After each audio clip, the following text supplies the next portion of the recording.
We should be live on YouTube. Yeah. There we It is. go. Yep. All Great. right. You ready then, Blair? Yes, I am. All right. Almost. I'm slacking. I'm forgetting my other things that I have to get ready. Okay, 2 seconds. Almost. There we go. Um. Oh, now I have to figure out where the heck that is. Would you Okay. like to go ahead with announcements or wait, Blair? Um. Oh, Brent's here, so I just let him in. And I got carried off in chatting with Leslie and Colin and people. Anyway, just give me 2 seconds. I figured out how to get what I need. I just now need to execute. Okay, so yep, you can start. All right. So I just wanted to start with a couple announcements. Go ahead and share my screen for that. All right. You guys see my screen? Thumbs up. You can see it? Yep. All right, fantastic. Okay, so a couple announcements are we have Blair's got 2 podcasts out right now, the Mind Model Mastery Secrets podcast.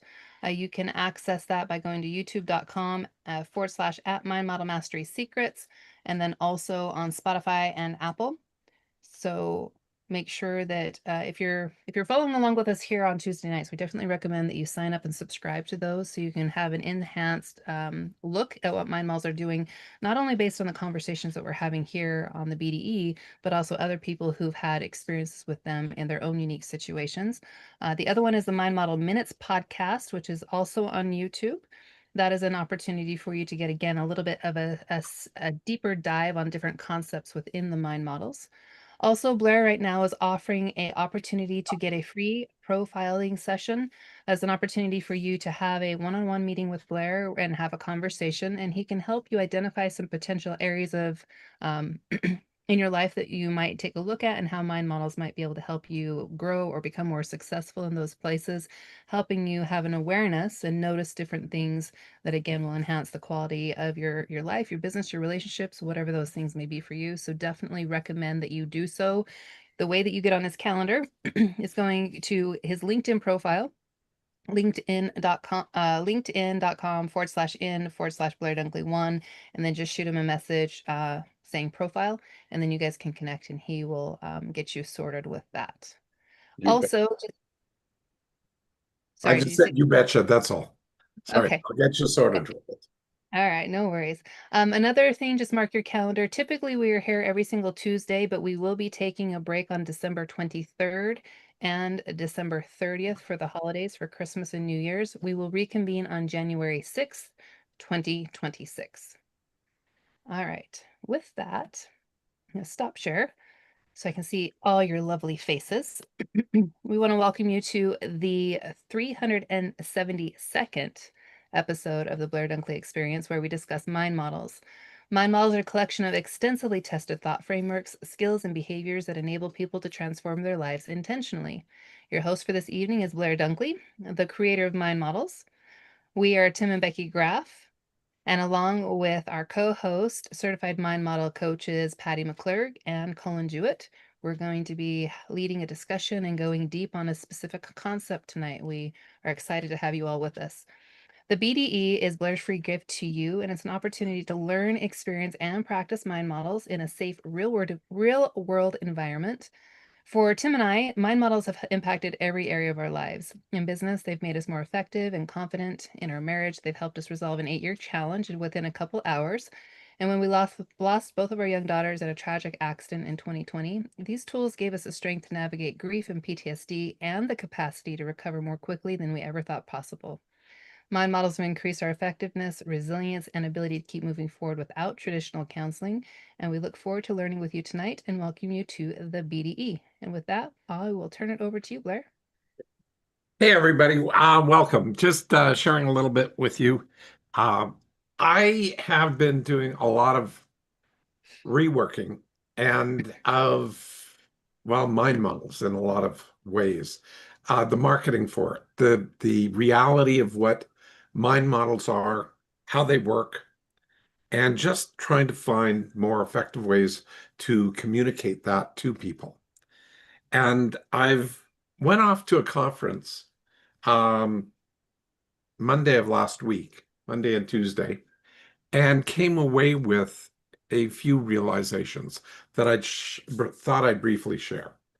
One of the realizations is mind models are incredibly different than literally anything else out there. Mind models, I mean, when I was hearing psychologists and psychiatrists talk about what they were doing, it was all basically helping people. I went to a first responders mental health conference, and they talked about all of the stuff that they were doing, but all of the stuff that they were doing was basically dealing with emotions and wanting to do research on how people were, or how responders were being impacted. And I was there with a lot of agencies, and the agencies wanted to deal with all of the structures of how to connect with people, and how to manage those connections and how they should basically be, but nobody was really talking about the first responders and the issues that they were having and how to help them get better. Now, I did meet a couple of people in that, and well, that were sort of, I met a lady there, Sherry Lux, and Sherry spoke at the conference. And she spoke on the fact that she's the wife of a first responder policeman that actually took his own life. And her topic was called Suicide at the Station. We talked for over 45 minutes just on a lunch break, and she wound up sharing her story with me and going, okay, the traditional counseling didn't really work for her.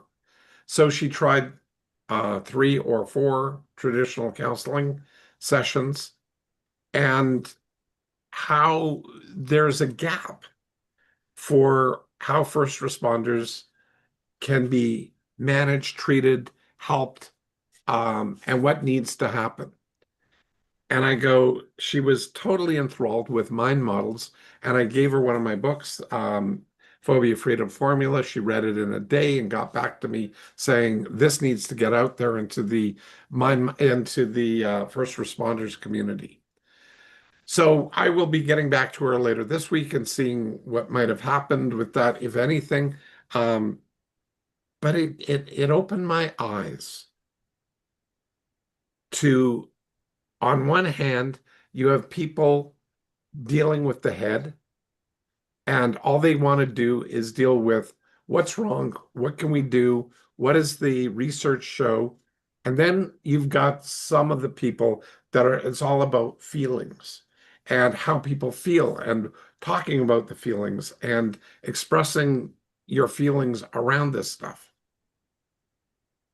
But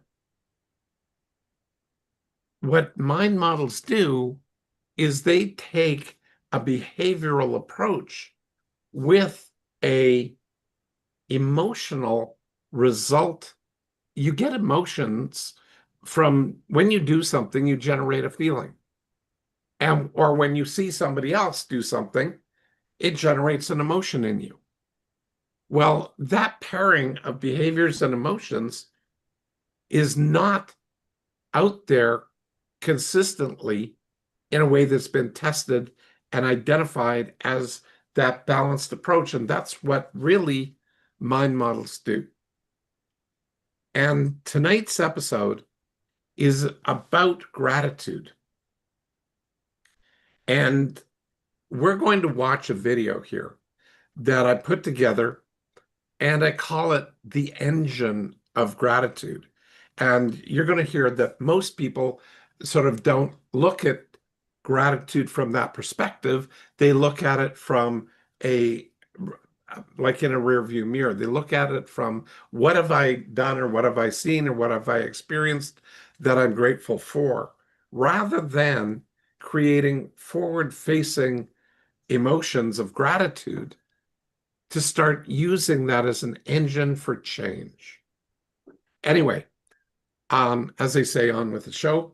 And please feel free to comment and share your thoughts as we go forward here. But I just wanted to share that. Okay, with that, I'm going to just plug this in and make sure that the sound is optimized as well as the video, and share this, and here we go. There we go.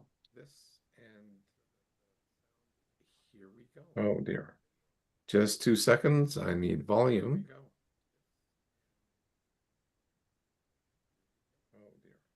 Oops. Just 2 seconds. I need volume. Let's go back here and Today, we're going to talk about gratitude, but probably not in the way you're used to. We're going to look at it as an engine, an active tool for change, using the Mind Models framework to see how you can actually use gratitude to move your life forward. So, let me ask you a question that might sound a little strange. Is being grateful actually holding you back?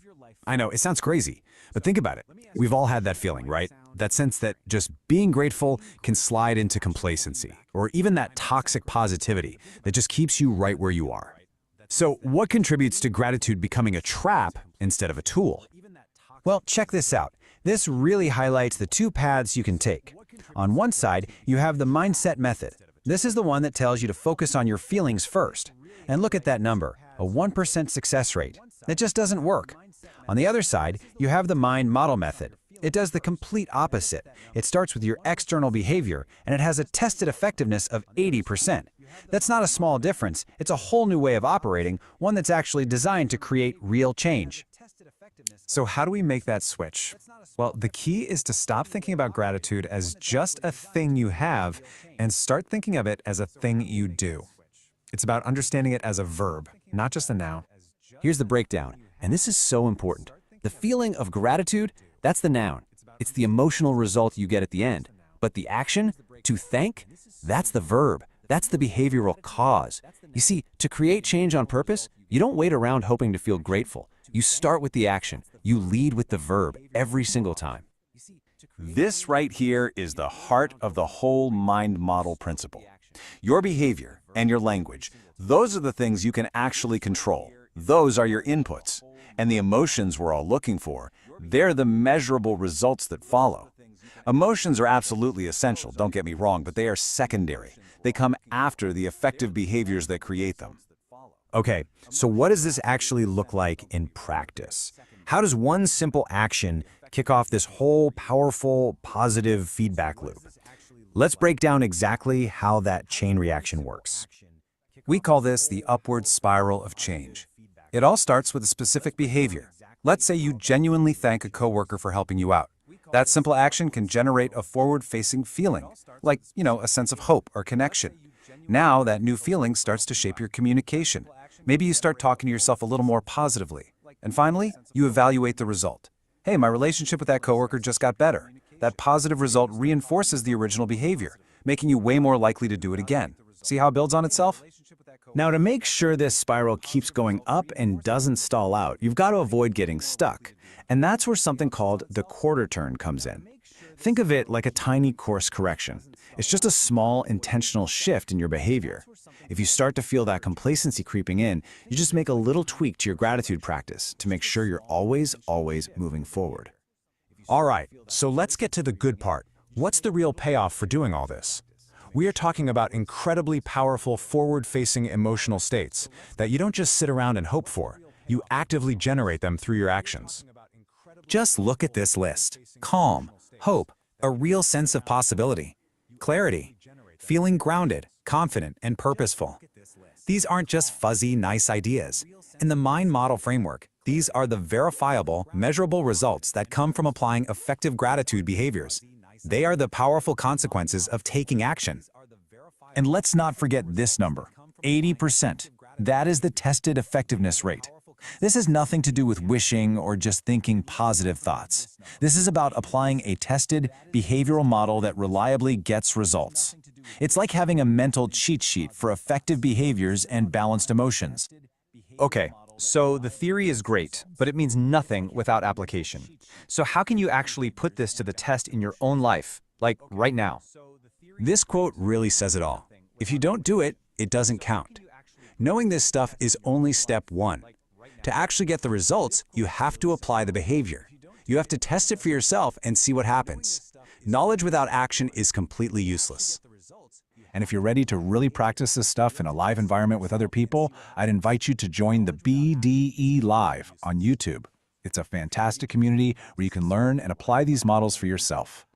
And for anyone who wants to go even deeper and get the entire framework, the books Ultimate Mind Hacking and the Phobia Freedom Formula are both on Amazon. They lay out the whole system behind everything we've talked about today. So think of this not as just some interesting idea, but as a real starting point, a whole new way of operating that's based on effective action and getting measurable results. So I'm going to leave you with this question. Forget about trying to feel grateful. What is one small, specific gratitude behavior you can test out today? Maybe it's a specific thank you to someone. Maybe it's just a moment of acknowledging something you did well. Just pick one small thing, start there, and watch what happens next. There we go. And let's see where it goes next. Okay, so that's basically it for where we're heading to this evening. That's the summary. Just thought I'd share that with you guys. Okay. Sorry, just want to get that shut down. There we go. Okay, so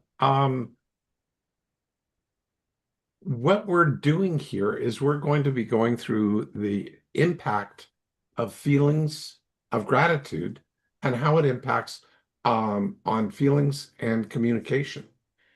So, what is gratitude? So, who wants to jump in and do whatever? Actually, I'm going to pick on Brent and go, Brent, what do you think gratitude is?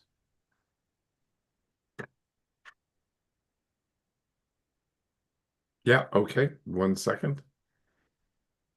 Maybe we could jump in with Jackie because she opened up her mic and yeah, and Brent's busy writing. Happens all the time. Actually, can you hear me okay? Just fine. I have a terrible internet connection. Okay. Frozen. It's fine on my end. Okay, on my end, I'm getting intermittent. Anyway, well, I have a lot of things going on with my body right now, doing a lot of lymphatic drainage and stuff. So I'm feeling a little irritable. Consequently, I found that snippet a little long, a lot of information to try to get my head around in bite-sized pieces. When I try to recall what did I hear, I see the word gratitude, and that's where I'm left with it. I think the voice for me sounded very like a salesman type of thing rather than coming from a place of care and concern. Anyway, can I redirect you back into my question of what is gratitude? Not what is the critique on the video, but what is gratitude?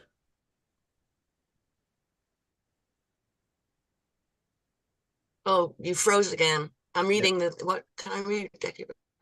What is gratitude now? Yeah. Oh, okay.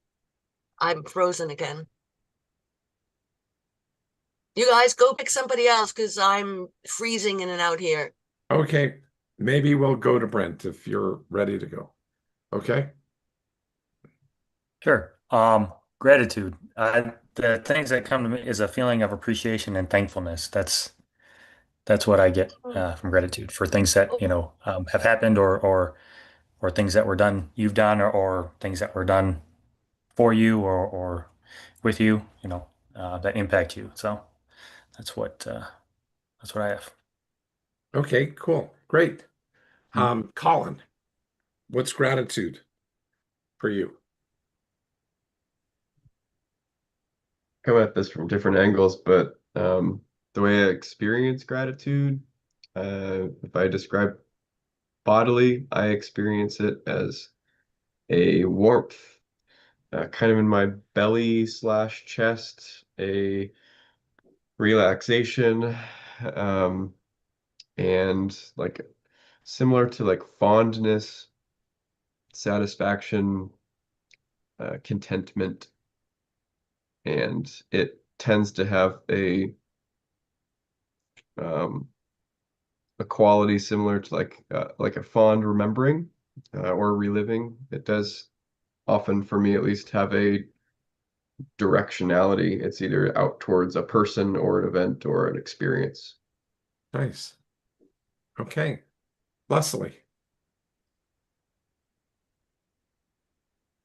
I think gratitude can be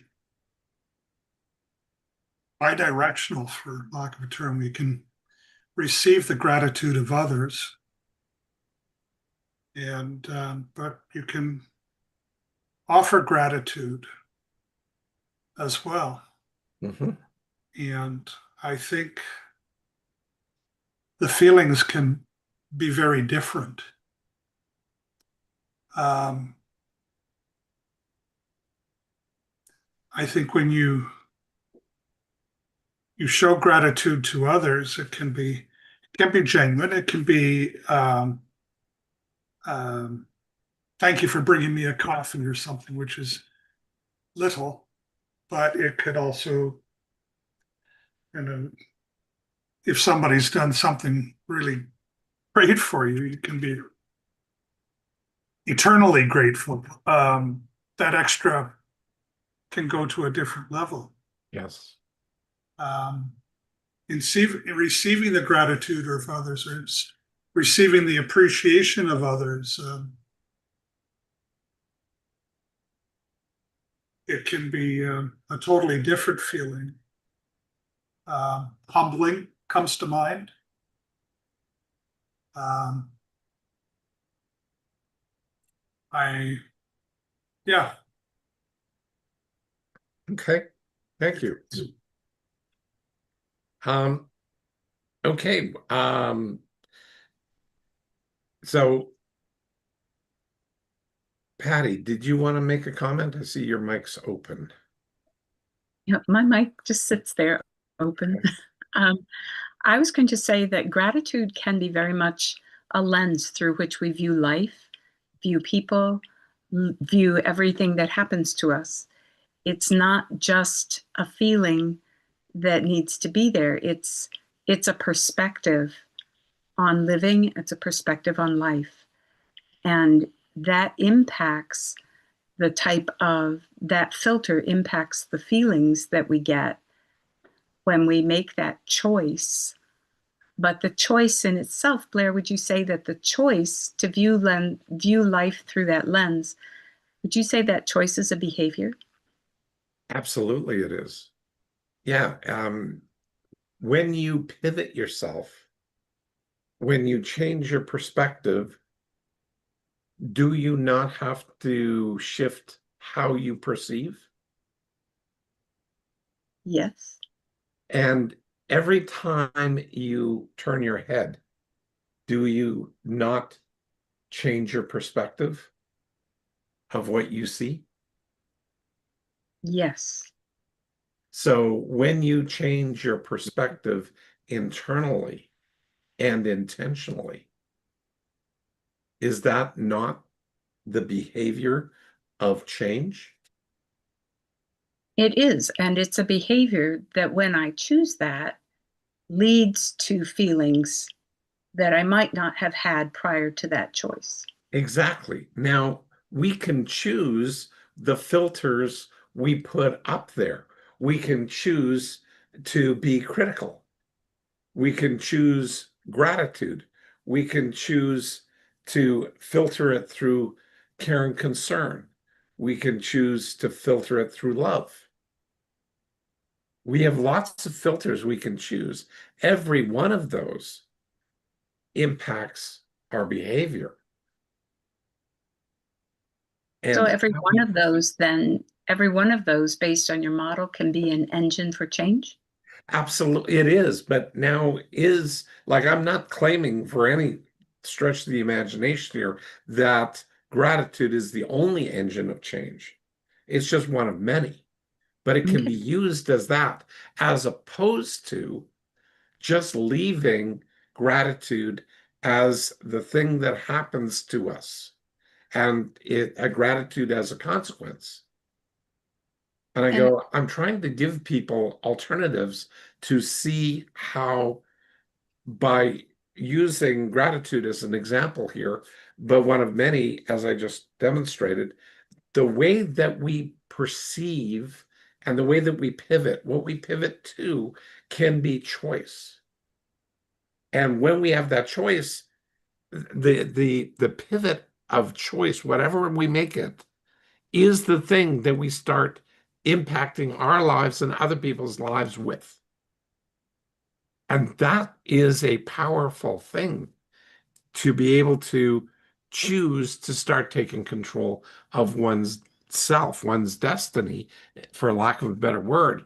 Like even one's health starts becoming a perceptual shift. So you start taking, like, I mean, I've been going through for the last 2 years a lot, like cancer, hip replacement surgeries, lots of medical stuff that is there, and I'm dealing with these things. But being able to choose my my perspective has definitely shifted my behavior. And Blair, one of the things that I'm hearing is within that choice and the perspective is a level of connectiveness. It's not so much gratitude as a concept as it is a buildable process or an action that we can own that comes down to us being able to kind of look at it as a general sense of gratitude versus Yes. getting really specific on like what are the ingredients that might be fueling our gratitude, or what ingredients, pieces, specific pieces might we look at differently, choose a different lens to become more grateful? Exactly. And that's one of the things that I think we'll be getting to here momentarily. I just wanted to note that Jacqueline has her hand up, and I wanted just to give her a chance to share. Okay, I have a couple of examples, and it's just because two phrases came up in my mind. How do I bridge myself to like get into gratitude if I'm feeling bummed out or low, and all of a sudden the word gratitude comes into my head? I go, oh yeah, actually I can do something about this. And if I'm walking along, say, the street, what usually comes into my mind is stop and smell the roses, which is a funny thing, but it's my little trigger to get me into the here and now. And that's when I look to notice like the dew or the color of the moss or whatever is around. And then if I'm feeling bored driving, or I'm just like, then the word gratitude comes in. I go, look at this as if I'm a tourist in my own city or town, because I turn on the a different perspective when I'm visiting a new place and I'm trying to absorb all the new stuff.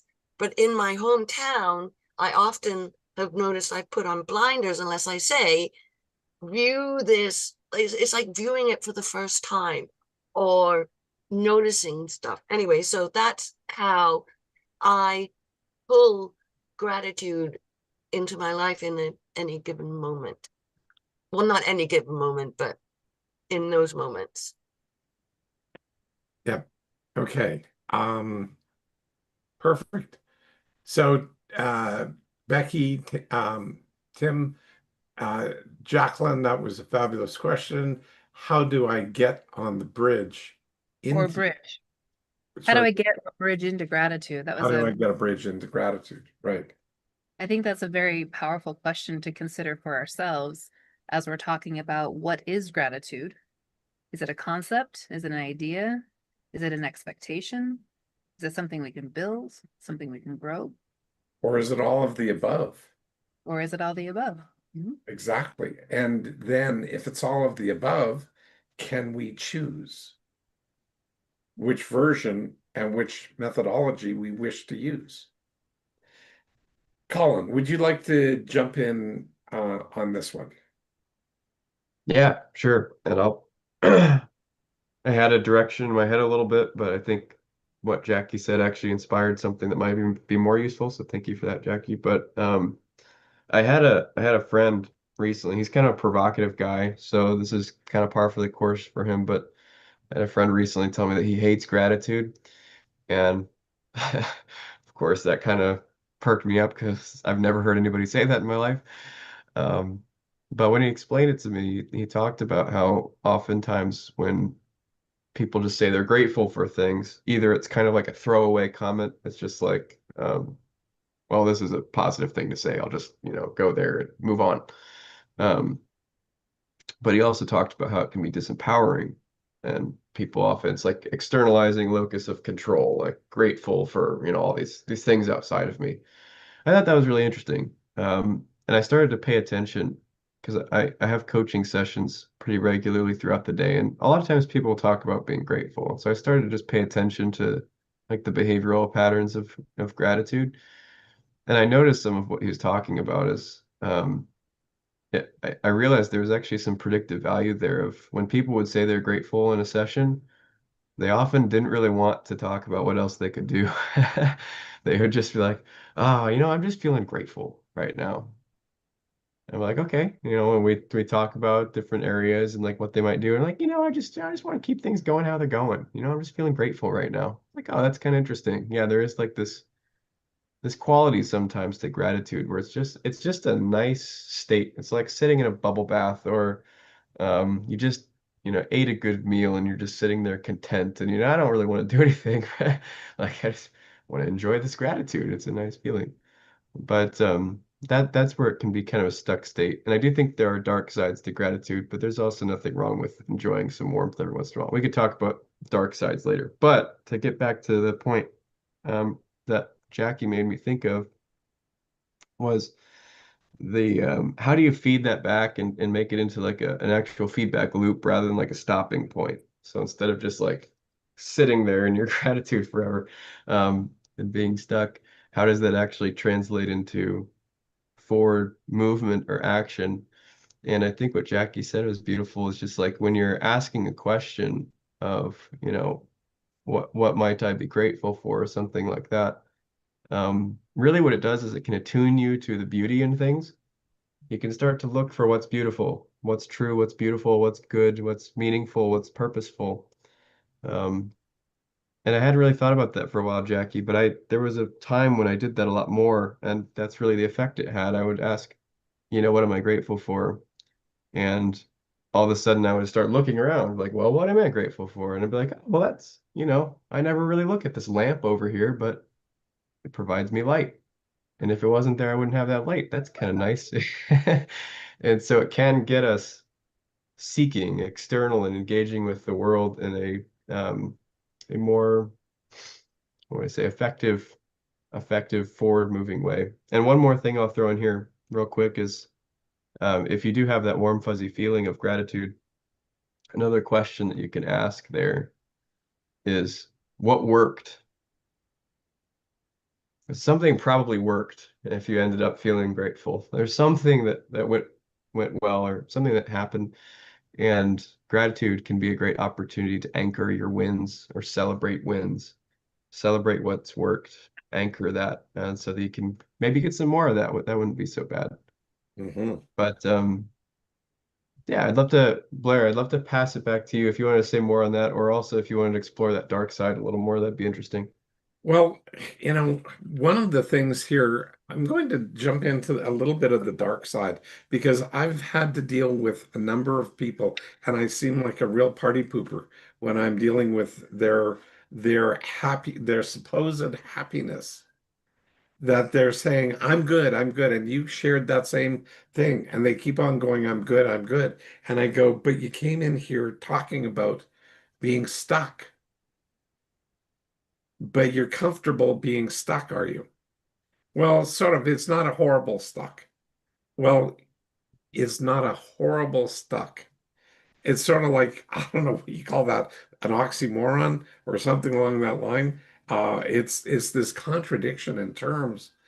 And they found that if they are confronted with change, sticking with the thing that they don't like is easier for them to do because they're practiced at it.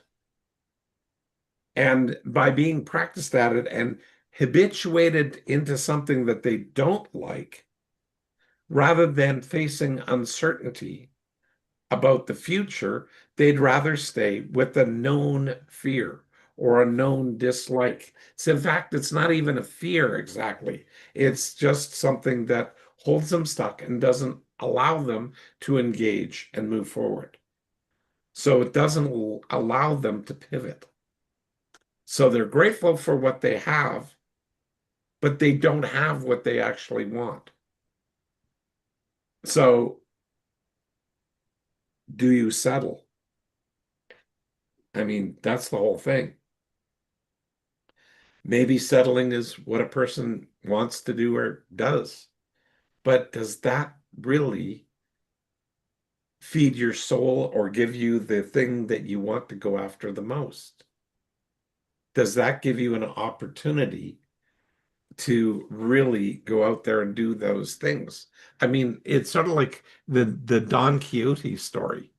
Do you want to keep going out and tilting at windmills, thinking that they're dragons, and going after impossible dreams?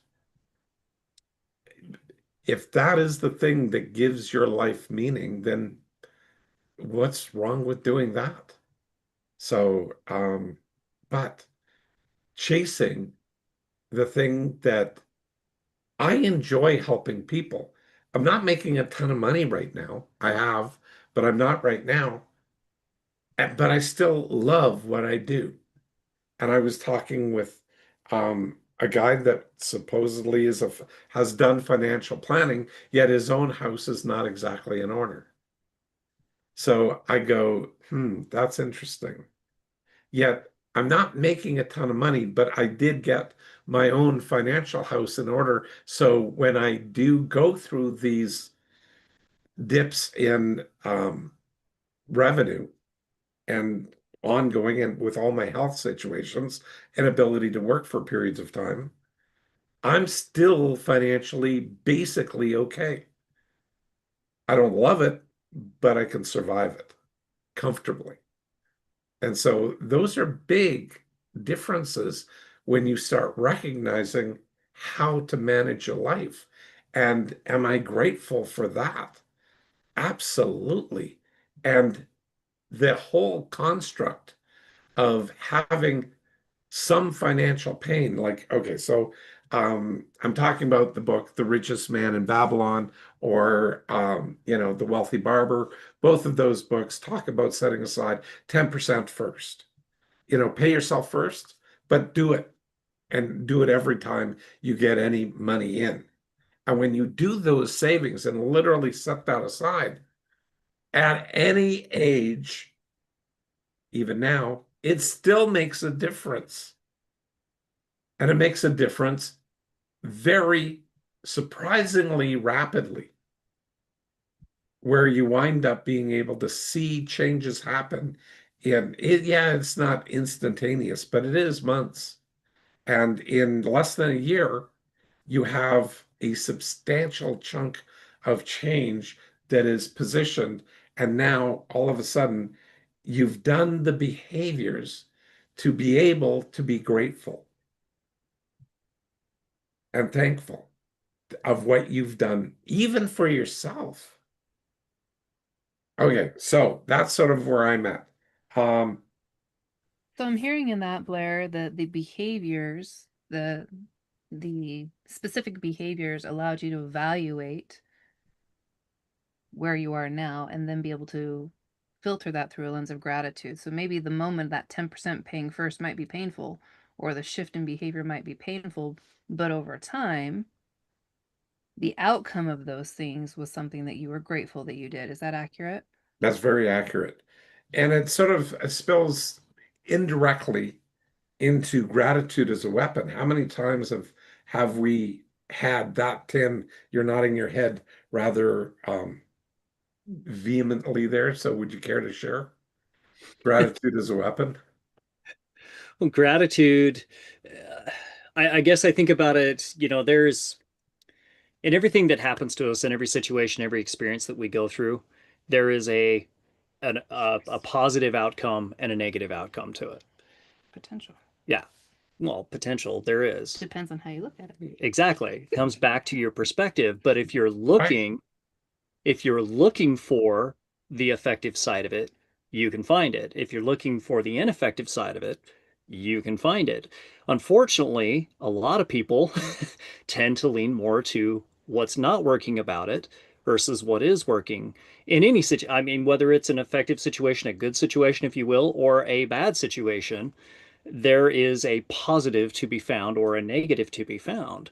Yeah. And gratitude is very much the same way. We can find gratitude in, as Colin, I think it was Colin that mentioned, looking for the thing that's working. And a lot of times, like the light next to him, we overlook the little things that are there, that are working, that are effective. And most, and I hear it a lot in clients and things that we work with, nothing's working, everything's broken, but it's interesting when you start exploring, okay, but something's working and what is working, and you start looking at the little things that are working in their business or their life. They can find some things that are working, and then they suddenly, it's almost as if that gratitude shows up. It's like, oh, well, I can be grateful that that happened or that happened or that happened. And Yeah. so it really just comes down to, sure, if you want to focus on things that aren't working, gratitude and hope, those kinds of things go the other way. And if you look for things to be grateful for, if you have that attitude of gratefulness and hope and that forward facing emotion, you can definitely find it in either situation, whether the situation's working for you or not. So I have a question. So we're talking about like the choice within gratitude. I'm curious if anyone has ever experienced gratitude as the stuck state that we talked about, because there is potentially the dark side to it. Yeah. And we've talked around it from a conceptual place, Yeah. but I'm curious if anybody's actually felt that or experienced it, or you found a moment where yourself or someone else has kind of like shoved the idea of you should be grateful down your throat with a large spoon and then set back with expectation of a different result or a different behavior out of yourself. Leslie, your reaction was your tone. That's pretty telling, my friend. Past employer, and I'll leave it at that. It just kept, yeah. Um,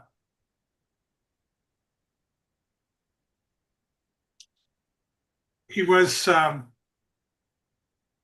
he was narcissistic, but he would use the ploy of you should be grateful for what everything that's going on here, Yep.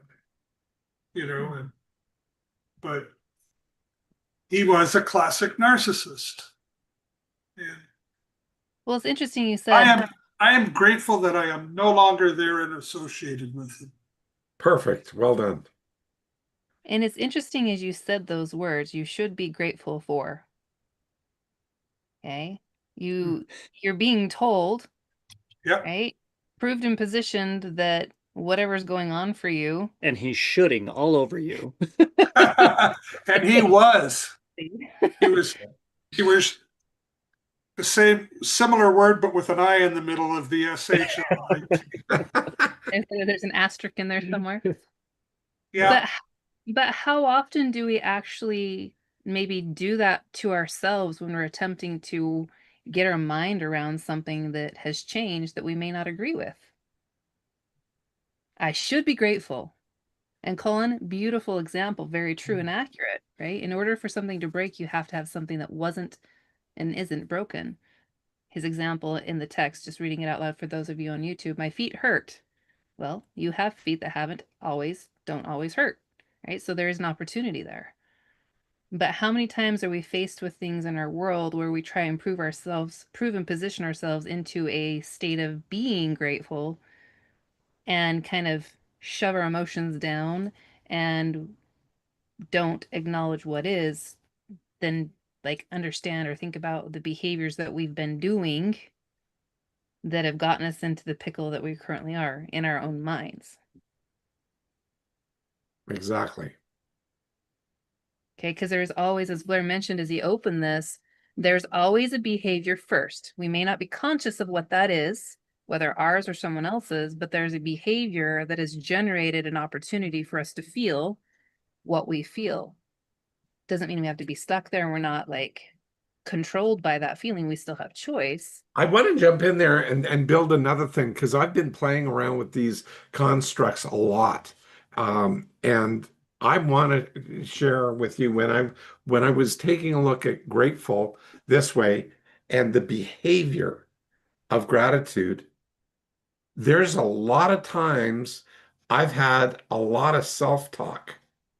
Like years ago, I had a lot of self-talk on what I should be grateful for when you're talking about shitting on yourself. Um, there's a lot of things that I should have been grateful for. I wasn't at the time, but one of the cool things is when I reflect back on it, I saw all kinds of behaviors that I did subconsciously, and a lot of them, including self-talk, because self-talk is a behavior. When you do the internal self-talk, you're behaving. Now, nobody else can hear it, but it sure as heck impacts you so other people can see it on you, and it's externally verifiable. And that self-talk can be extraordinarily detrimental. And you get to beat yourself up in those scenarios. Isn't it interesting, Blair? You start talking about, gratitude is an engine, and I should have been grateful. It's almost like I'm picturing this car, okay, and you have gratitude as the engine, and almost if you're should have been grateful for something that has already happened in the past, it's like driving that car in reverse, looking in the rearview mirror, attempting to drive Yep. instead of forward facing. I mean, because that reverse in the rearview mirror is not as effective as, okay, how can I move forward from this, and forward facing, moving forward. Okay, so maybe a situation past where might have been more effective, but I can do that moving forward instead of focusing on what has already happened.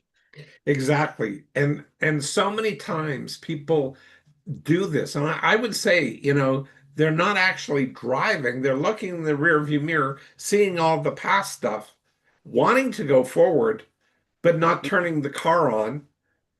And, the emotions to me are like this thing that is like the dashboard.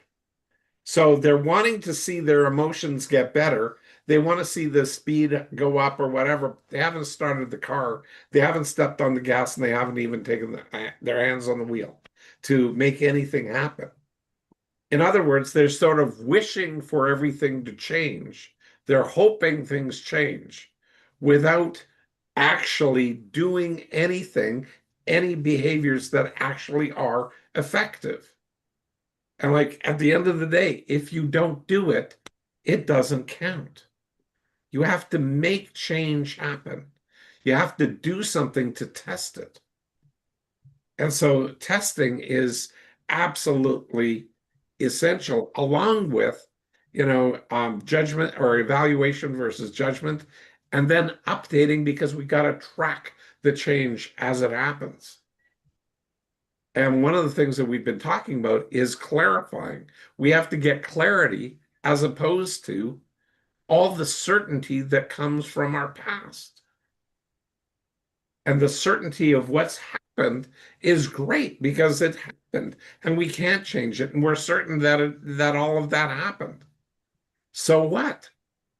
We don't live back there anymore. How does that help us today? And a lot of people say, well, it helps me a lot. Well, what specifically helps me? Well, all that stuff. And literally they say, all that stuff helps me for who I am right now. And I go, be specific because you cannot change a generality. Well, I don't know. It's just all of that stuff.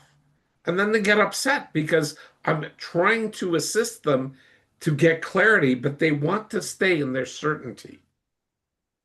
And I ask them, do you enjoy where you're at right now? Well, no. Well, what might you do differently right now? And that requires updating and evaluation and that quarter turn that, was in the thing, and Becky brought that up. And it's that slight shift and getting people to make that quarter turn, that just slight shift gets them out. And I've had a ton of success in the last, well, in my career, but in the last week, just using that quarter turn. And for me, it's I was working with one gentleman, and he was going through a major court battle with his kids, and crap was happening to him left, right, and center. Um, the reality of that the emotion of the trial had really hit him hard. But when asking him to absolutely stop judging where he's at and start evaluating, and what has the judge said and what has happened as a result, and you are definitely getting so many wins here in the thing with the kids. Like, all of this stuff is working. So what is the problem with this? And I saw him go, I don't know if you saw that micro smile that he had, like from here to here, that micro smile that he put on his face. And then he started talking again about all the problems. And I said, stop, hold it. What just happened? And he said, I don't know. What just happened? You had a micro smile, you sighed, and then you had this micro smile. And really? Okay, your smile is bigger this time. Yeah, really. Like, notice what you're doing, and how do you feel the second that you are actually having a almost smile on your face? Well, the judge did say a lot of really good things, and he smiles even bigger. And I go, okay, so are you evaluating or are you judging? And he goes, oh, geez, I'm constantly judging. I'm looking at the worst possible outcome. But was it the worst possible outcome that actually happened? No, but that's what I'm looking at. Well, is there value in looking at what didn't happen and could have happened but didn't? Or is it more valuable to look at what did happen and the fact that what did happen is, for the most part, what you wanted to have happen? Well, yeah, that a big smile, like I'm mimicking what he did. He had that half chuckle, and like, yeah, yeah, I did. So how do you feel now? Way better. But hold it, nothing's changed except how you're looking at this and the lens of being grateful for what actually happened. Oh, right. Wow. That's so different than where I was. And I've been walking around for the last week, feeling horrible about everything. And the court case was last week, but I've been walking around the last week feeling horrible like this. Yeah. Do you need to continue doing that? No. And then like a big chuckle and smile again. That was huge. And then I get feedback 3 days later, he's still in a good mood. So, I mean, all of that transformed in seconds to, well, about 3 to 5 minutes. And it changed him semi-permanent. Like, I don't think it's permanent forever, but it was like 3 days later, and he's still in a good mood. So, I mean, that's significant when we take a look at what we can choose to do for ourselves. I mean, That these are very important pieces. Go ahead, Becky. no, I love that short story because you literally walked us through the evolution of adaptation of gratitude in somebody's life. Yep. So the question I have for you guys to think about is based on what Blair just shared with us, what do you do with gratitude to behave or learn from gratitude? So this gentleman had this great experience that Blair masterfully walked him through. He had the experience, the shift experience, the emotional shift experience. So for each of us, let's consider, what do you do with gratitude to behave or learn from it? Mhm. Some ingredients, or what are some things that we might do? Or what did I engender in him? There you go. What did Blair do? What did you notice Blair did to help him learn or behave from gratitude? Hey, Brent, what do you think I did? What behaviors did I use indirectly? Technically, they're mind models here.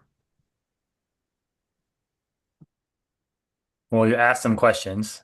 And so And what then, is that? That's a few mind models, but what yeah, what ones or one in particular would you pick? What did I get him to be? you got them curious is what Bingo. I was getting So to. Is yeah. curiosity was a big one. Mhm. And I'd say, yes, that's one of the biggest ones. And when I or catch people doing these little micro smiles and that sort of thing, do you think that that gets them curious? Yeah, that's awareness, drawing them to awareness. Touchdown, yes. An Anpu is right there. Mhm. And what happens with that awareness, notice process? What do they have to do? What do they have to stop doing and start doing? Well, they stop judging and then evaluate what is Exactly. actually going on and what is And there. that's one of the So, main mind models right there. And one of the mind models that we don't talk about very often here, and I'm going to jump in and do this one, is the spiral of change. And so what I generate by my order, by my catching and my questions, and knowing that I need to use curiosity, uh, in this whole process, but I need to use that to create the engine of, the change that works here with gratitude. If I can't get him appreciating what he's got, does he actually have anything? Like, think about that. If we can't appreciate what we got, do we have anything? And the answer is no. He would have been trapped in a Y hole. So go back and look at this stuff on Y holes and you'll learn what you don't want, you know.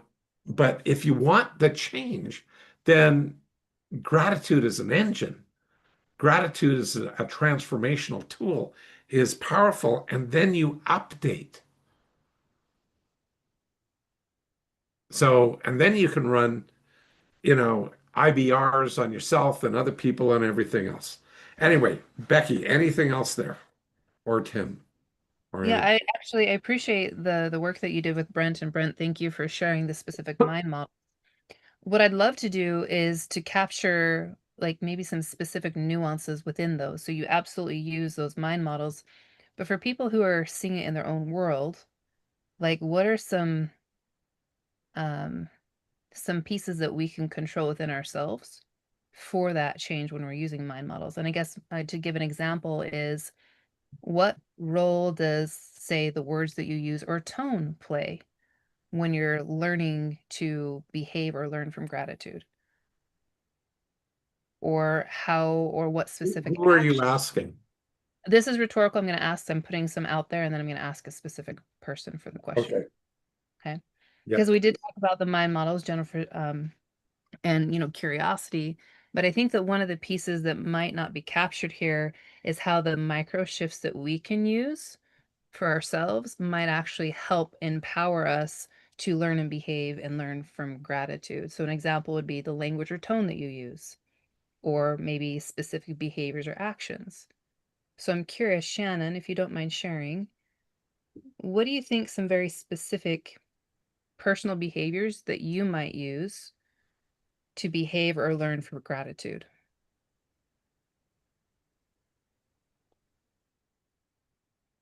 To behave to gratitude. One of the early ones in our family practice was using the bubbles as an a way to externalize something that was going on internally. So using a Nanpu to notice whether it was overcoming something challenging and being really proud of myself. Maybe I didn't feel super proud, but by the time I was done blowing the bubbles, I was like, oh, that actually was a thing.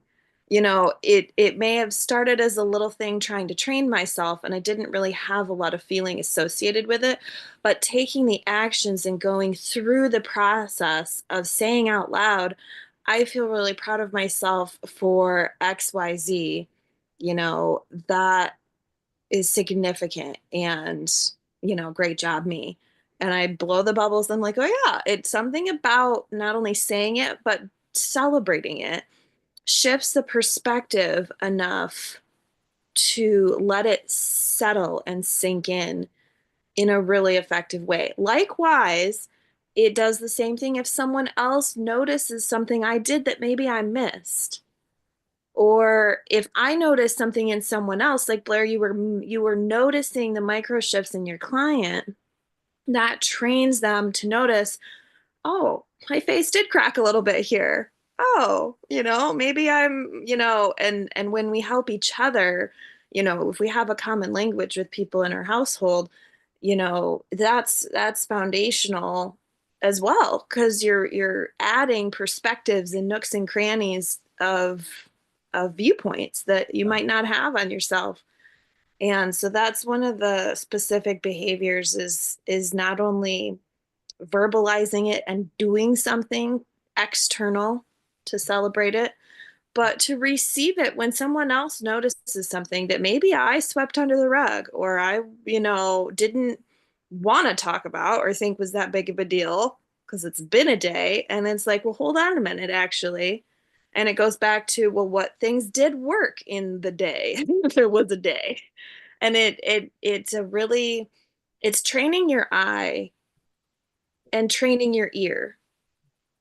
I was thinking about this when you were saying earlier, forget where it was. I'm sure it was really profound at the time, but I was thinking I could connect it to how, no, okay, I'm back there. There we go. How my clients a lot of times will speak about their bodies. So they'll come in with an injury or a chronic pain of some kind, and they'll think that, oh, this is my bad shoulder or this is my bad hip. And I'm like, is it your bad hip though? I mean, that hip is communicating with you. Pain is communication. What is it saying? What does it need? It's actually functioning really effectively. We just don't have the language to hear what it's saying. And so, can I notice what maybe do other parts of your posture type have to play into what's happening with your hip or your knee, and what might we do to strengthen or mobilize other areas to create ease and economy and movement. And so it's that, like, it's not just training your eye in watching them move, it's training your ear. What are they saying? How are they saying it about themselves? And the same thing goes through when we're talking to ourselves. You know, Becky, your point earlier, what tone am I using when I talk to myself? You know, it's kind of a thing. But anyway, that's my correlation. Jumping into something you had said earlier, Blair, that I was thinking about. Because lots of time, oh no, it was Colin. You were talking about pain in feet. There we go. The dots have connected. You know. Yeah, Um, absolutely. Anyway, so yeah, that's where my brain is going, is even pain is an indicator of something working. Yes, absolutely. And to have our lens and to you know be able to participate in that process, Becky, like you're saying, what ingredients make this cake, you know and what flavors do we want in our cake, and we get to pick. Abs- Chocolate, are there raspberries on top? Maybe And some if whipped you cream, a little and if you whiskey meringue, torch it. Sorry. say, and I appreciate you sharing that, Shannon, because I think that it can't be highlighted enough that as we start to listen and see and maybe reflect on how it's playing in our world, that's where we get the true utility with it. Yeah. And unfortunately, I think we're at a point now that we need to transition to wrap up. Yes, we do.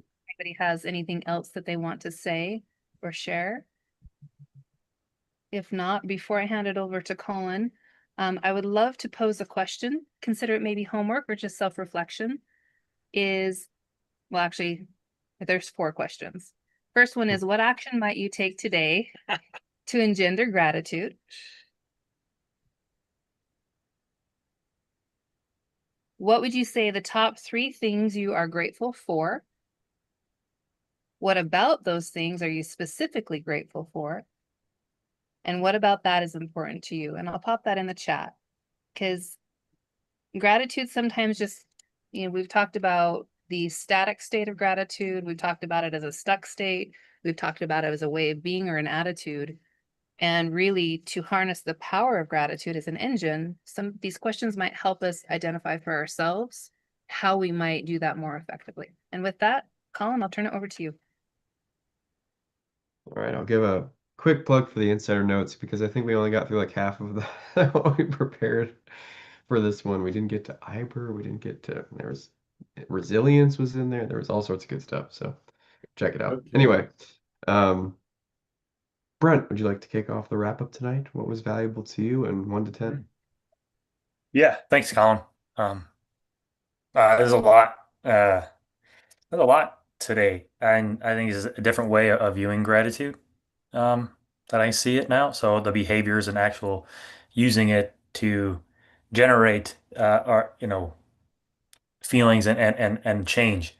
So I didn't see put the gratitude in there before, but changing your behaviors, your tone, and those things, and how you behave to generate change, but not seeing it as gratitude in there, but using that and seeing those things and using that label and putting it on there as not just as a like the being, but the lens, like Patty stated earlier, a perspective. Your perspective you're seeing life through, and that leads to feelings and then behaviors and changes. So those ways you do that and how it all tied together. But I definitely got a lot to think on for this, and the questions are at the end there very very helpful to do that. So, and Shannon, at the end of that was, I love your colorful explanations and how they tie together. So very entertaining. Thank you.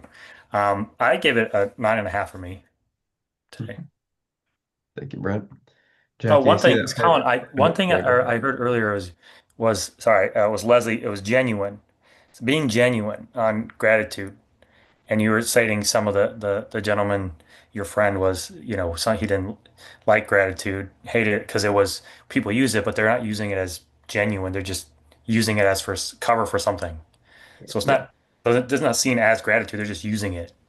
So yeah, that was one thing I picked up from Leslie. I'm like, oh yeah, being genuinely grateful to actually be grateful to have this. So yeah, I like that.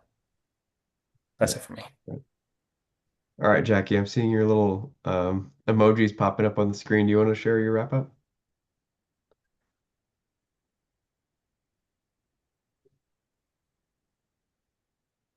Oh, you're muted Gotta right now. unmute. Not great today. Um, I'm just grateful to be here. Like seriously, I've said that so many times before. When I've been traveling, I am so grateful to be here. Um,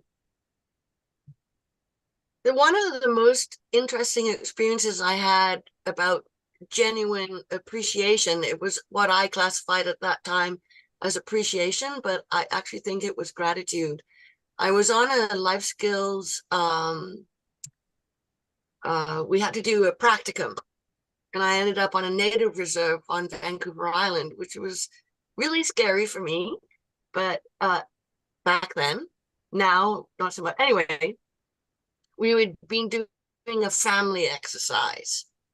And so some of the members of the group had really retreated, and there was one specific guy in particular, long hair, cap, he really came in, and it had come up previously that there was a lot of stuff that had and had not happened, and unmentionable stuff with his mom and all of his family. However, I kind of pulled him aside after that exercise because I was a little concerned by his demeanor, and I said, "Is there one thing that you might appreciate?" And using the word "might," I knew that at the time, which is great, uh, about your mom, because it seemed to revolve around that. And he lifted his head up, and he gave me this biggest smile I will never ever forget. And he said, "She made me take care of my teeth." He had the most beautiful set of teeth that I had ever seen, and the smile that that brought with. And now when I look back at that, I look at it as gratitude, and to ask that extra question, just to take it that little bit further. That's just been on my mind most of the evening. Lovely memory. It's a 9 out of 10 tonight, and I'm hoping you got all of this, because on my end I'm cutting in and out and I'm freezing. So Came through pretty clear, Jackie. Thank you. Leslie, would you like to share your wrap up tonight? Yes, thank you. I enjoyed tonight. It added a lot of, there's a lot of clarity in looking at gratitude in a larger perspective. We used the word lens a few times tonight, and I appreciated that.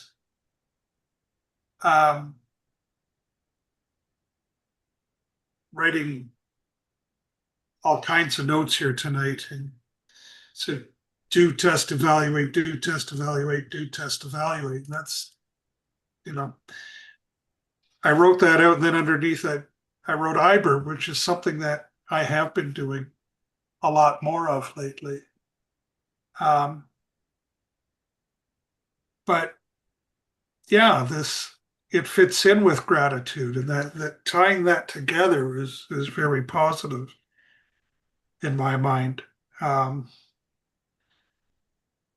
One of the things that I highlighted here was grateful for what you have, but do you not have what you want? And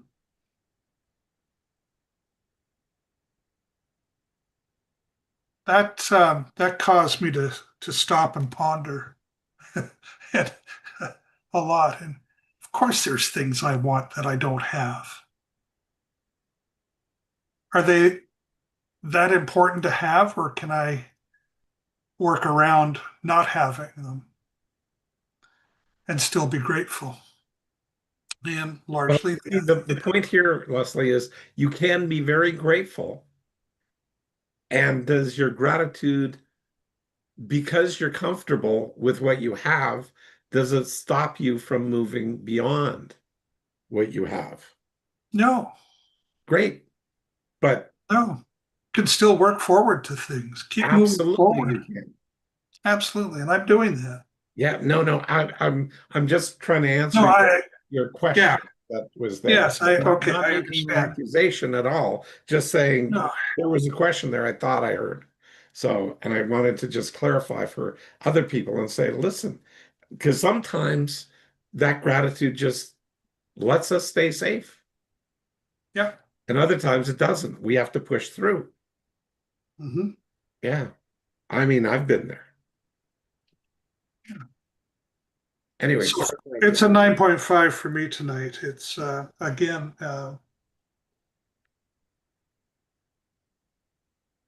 some wonderful conversation again from everyone.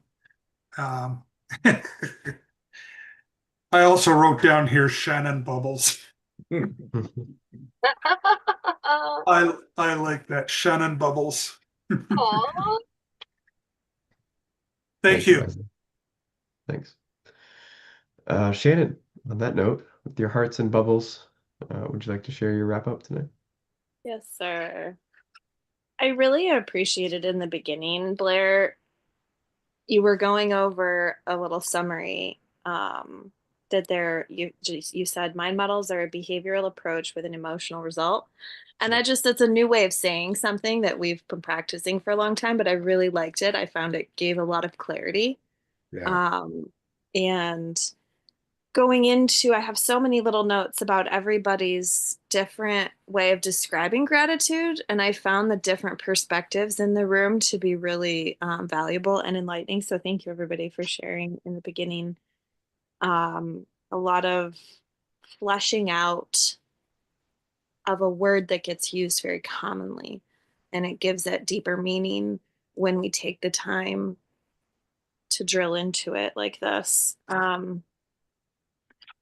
I really found your little share about your coaching with your client, Blair. That was really effective. I was starting to write down some mind models in my notes, but I found there's a little flow that I wrote down because when I was listening to you, there was a heavy emphasis on evaluation versus judgment because you could hear the language that the client was judging themselves. Yeah. But then what you did, peeling that back, evaluating, and then I wrote down what's real, peeling back the story and getting to the facts. And then the gratitude flows out of drilling down into what is real. And that was really interesting to my mind because sometimes people come at it expecting to start feeling something. They want to start with the feeling. Or Yes. maybe I just don't. Maybe I'm just not a grateful person because I don't have these feelings. And it's a big kerfluffle. They're Yeah. feeling other things that are louder first, Yep. and they don't notice the other things that are there. And so kind of peeling that back and listening to how you described that and getting down to what, the curiosity and the awareness of what the real facts were, what is the data, and like, oh yeah. So that was really fun to see how slowly coming down into the mind models, like kind of sinking down into them, really allowed something that was there to shine forward a little bit more. And So, remembering and I, that, like the major point that I tried to focus on was that mhm, part of the data mhm, are the emotions that he mhm, was actually ignoring mhm. initially and Yeah. couldn't even identify for himself, except that his body showed Mhm. that micro smile, then the bigger smile, and then he started when he had bigger smiles. Yet he got, yeah, I'm smiling. Yes, it took a bit to sort of break that thing open, and have him identify that his positive emotional state that he actually was sort of in, but he's so practiced at being negative. Yeah, Yeah. absolutely.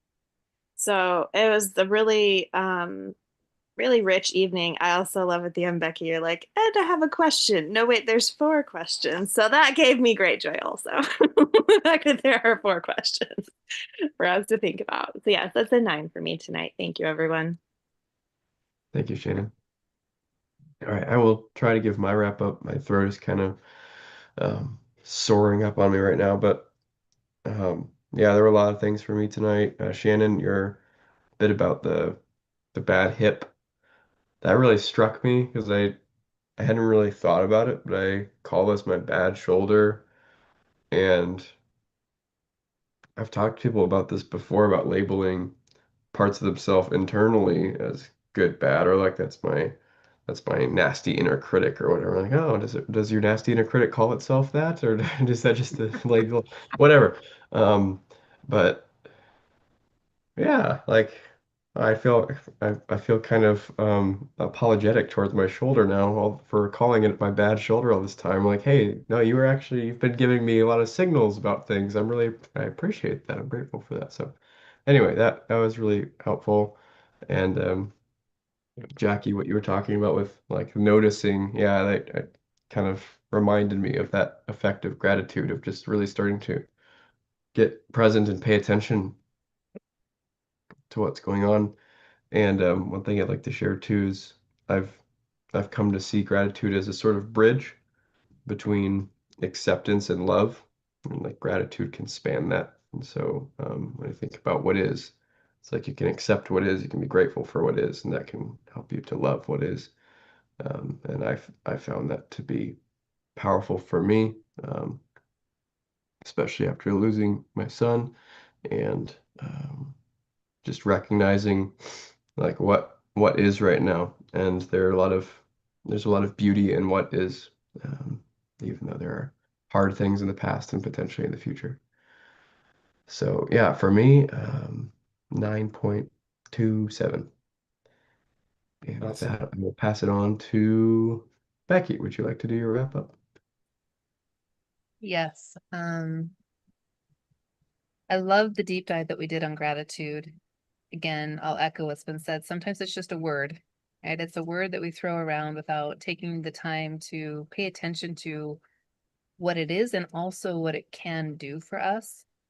And as you know, Shannon, you shared about the hip and like the feet and things like that. I was brought back to, the idea that we behave to the names and labels that we give things. And very similarly, the names and labels that we give things shape our perspective and the lens that we choose and operate in life.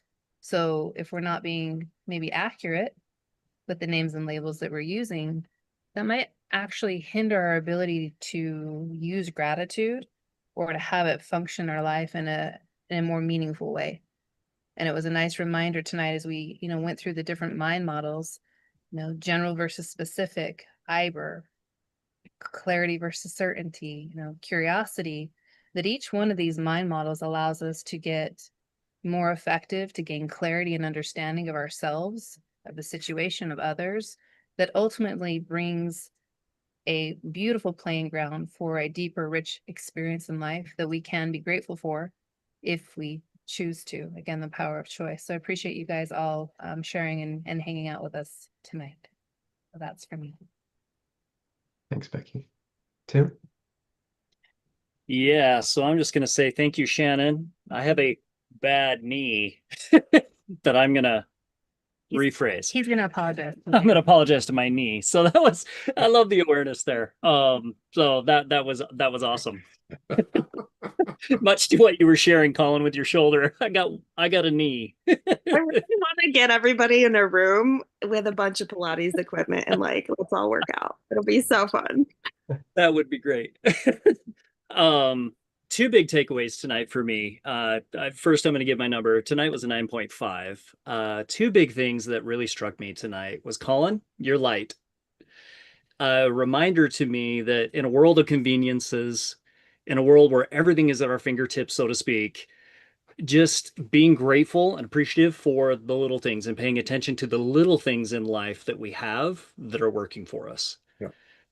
Because I think a lot of those things are overlooked, especially in our fast-paced world that we live in now. Yeah. And the other thing that my big takeaway from tonight was from Jackie, and she's grateful to be here. And I love that, so also in this crazy world we live in, it's so easy to get focused on the future, so easy to get focused on the past, what I should have been grateful for, should have done, all the woulda, shoulda, couldas, and the judgments and all the things. It's being present and grateful for what is right here and the right now, and just being grateful to be present and to be alive and to breathe. Like there's so much to be grateful for. There really is. And so those two things were my big aha moments tonight. So thank you. Thank you, Tim. And Patty, would you like to give a wrap up tonight? Yes, I didn't even realize my mic was off. Anyway, tonight for me was a 9.5.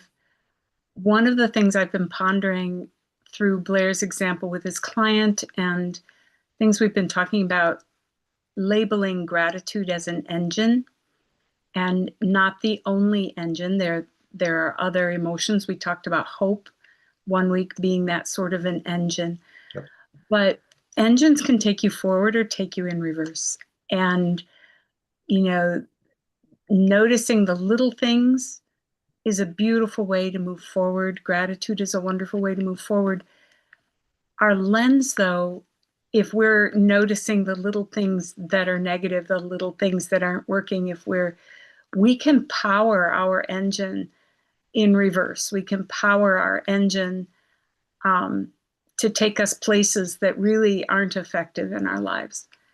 And the beautiful thing about mind models is we get a choice to choose where we drive, where we take, where does our engine take us? And we aren't just being driven by feelings. We are driving the bus. The bus is ours to drive. It's ours to choose where we go. And, where do we take those quarter turns? What do we do with the signposts and the things that we notice and the data? I think it's such a wonderful analogy. And I love the fact that you were able to take your client, Blair, and cause him to notice that there was a lot that was working in the middle of a hard thing. Yes. And oftentimes there is a lot that's working that we just don't notice because we haven't put names and labels to it, and we aren't getting specific with those things that, Becky brought up, how the specificity of what are our behaviors actually doing prior to a feeling, prior to what's going on. So putting those pieces together is a lot of food for reflection. It's a lot of space to just consider, am I driving in the direction I want to go? Yep. What am I using my engine for? And what am I using to power my engine? So those were the points of reflection for me tonight. Thank you, Colin. Thanks, Patty. And Blair, as my voice is finally giving out here, I will pass it back over to you. Would you like to give your wrap up? I would love to. Anyway, yeah, first of all, 9.5 for me tonight. I really, I worked hard on uh, the video. I redid the video 5 times. That is the 5th iteration of the video because I couldn't get the metaphor quite right for the engine. Yeah, I it spun into Y-hole, it spun into so many other things. I mean, I work with AI to generate that, but the funny thing is my AI on that stuff loves the Y-hole. It shows everything, anything that it can possibly show that's not working in somebody's life is a Y hole. And it's not actually that far off from being accurate either. But if you're trying to pivot things to things that are intentional and more can get effective in a different direction, you got to work hard at shifting, coaching the AI. They call it prompting, but I go, it's just coaching AI to do something that's more effective, to think out of the box for AI. And I go, it's a challenge, and it took me quite a while to get that thing um, resolved in a direction and getting the meaning that I wanted. Anyway, my point being here with the wrap up is I got very appreciative of the opportunities I've had lately to be able to shift people's lives and feel grateful. And even with working with that client that I shared, that, the micro smiles and everything else, and recognizing all the stuff that goes on in my life, in my world, my health challenges, and how I'm grateful that there's so many talented people around that keep me and get me to the point where I can recover and virtually as fully as I can recover and have this version, this new normal of a life. And this is awesome. It's an awesome way to live. And so again, it's just being grateful. And it's awesome to be here tonight and to be able to share this, my thoughts, and you guys provide me this forum to share my thinking, my research that I've done over the years, and to hopefully impact your lives positively. And you keep showing up. So I believe that it's a positive impact. So there it is. So I'm extraordinarily grateful for that. So anyway, thank you, Colin. Thanks, Blair. And Becky, I'm kicking it over to you for the outro. All right. You guys, it's been a very rich and powerful 90 minutes. Thanks for hanging out with us. Those of you on YouTube, thanks again for tuning in. Again, we meet every single Tuesday night at 7 p.m. Mountain, 9 p.m. Eastern to experience mind models and the Blair Dunkley experience. So just a couple reminders. Blair has provided an opportunity for us to, or have, let me start again, provided an opportunity for you to learn and go deeper with the mind models. The BDE Insider Notes, they start at episode 318 and they are generated for every single episode from then onward. So we're at 372. Those are an opportunity for you to get insight into what we prepped, but we didn't get to. As Colin mentioned earlier on the evening, we prepped a lot for gratitude. We covered a lot, but there was still a whole lot more that we didn't get to. So if you want insight on what that looks like, if you want access to that video that Blair shared at the beginning, please make sure that you get your hands on that. You can go to blairdunkley.com/BDE insider notes. It's $25 a month or $300 a year, and you'll be And able it to get. also comes with a generally 14 to 16 or 18-minute um, discussion by AI that has put together a podcast.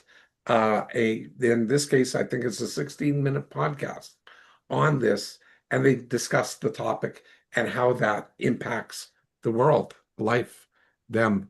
Well, it's not actually them; they're bits. So anyway, sorry for interrupting. I just thought I'd share that. So that's also in there.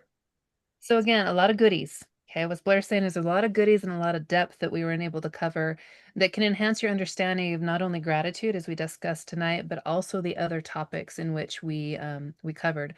So definitely recommend that you do that. It's a great investment. It's from episode 318 to current. So again, huge opportunity to learn more about the different topics and how they affect us. Tonight we're talking about gratitude. If you want more on gratitude specifically, you can go to episode 336, 337, and 338. Those are from March of 2025. So again, a lot of opportunities to see how this topic might fit in your world and how you might use it to become more effective, more happy, more content, more grounded, more at peace, whatever word works for you in that space. Also, Blair mentioned in his story that, you know, he's met people and he gives them copies of his books. If you want to be one of those people to get a copy of his book, you can go to Amazon and look up Ultimate Mind Hacking and also Phobia Freedom Formula. Both of those are designed to help you have an understanding of what's going on under the hood and how mind models can help you become more effective. So I highly recommend you getting your hands on those. Again, Amazon.com. You can either Google Blair Dunkley by name or also the names of those, which are Ultimate Mind Hacking and Phobia Freedom Formula. Reminder, we meet every single Tuesday night at 7 p.m. Mountain, 9 p.m. Eastern, except for December 23rd and December 30th. We're going to take those off for the holiday to spend time with friends and family. Invite you to do the same. And then we will reconvene on January 6th, 2026 with a fantastic topic moving into the new year. As always, we appreciate you investing your time with us. Again, it's one of the most effective uses of your time, from my humble opinion, on how to become more effective and increase your joy, happiness in your own life by learning how to become more effective and also the influence that that creates in your world. Please join us next week and have a wonderful evening or day wherever you're tuning in from, and we'll catch you next week. And for those of you in the US, happy Thanksgiving this Thursday. Happy Thanksgiving.